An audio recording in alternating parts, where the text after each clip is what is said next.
Kothapeta MLA Bandaru Satyananda Rao తాడిపూటి గ్రామంలో పెన్షన్ల పంపిణీ కార్యక్రమంలో పాల్గొన్నారు. పేదల అభ్యున్నతే కూటమి ప్రభుత్వ లక్ష్యమని తెలిపారు. నియోజకవర్గం మొత్తానికి 18.47 కోట్ల పింఛన్లు పంపిణీ అవుతున్నాయని తెలిపారు.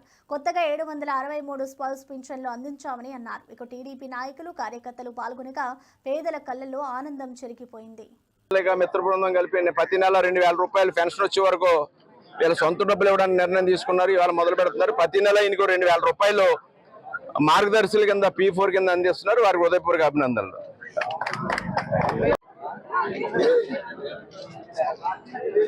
Right, okay sir.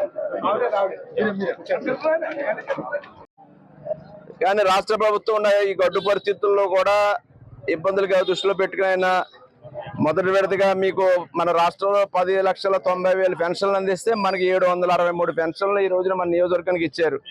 అది చంద్రబాబు నాయుడు గారు, పవన్ కళ్యాణ్ గారు, మోడీ గారి యొక్క ఎన్డీఏ కూటమి ప్రభుత్వం యొక్క గొప్పదనం. గతంలో మీ అందరికీ తెలుసు, కొత్త పెన్షన్లు ఇవ్వలేదు. సంవత్సరాల తరబడి పెన్షన్లు ఆగిపోయాయి. కానీ ఇబ్బంది ఉందని మేము చెప్తూ ఉన్నాం. కానీ రాష్ట్రంలో ఉన్న ఆర్థిక ఇబ్బందులతోటి కొంచెం తొందరగా ఇవ్వడానికి కొంచెం సమయం పడింది. మీ అందరికీ ఇవ్వాలి. మరి పెన్షన్లు అందరికీ సంతోషమే కదా. ఇది ఎవరి వల్ల వచ్చినాయి అనుకుంటున్నారు? గట్టిగా చెప్పండి అమ్మా. మరి ఇచ్చిన వాళ్ళ పేరు కూడా గట్టిగా చెప్పకపోతే ఎలాగ? మరి చంద్రబాబు నాయుడు గారి వల్లే కదా.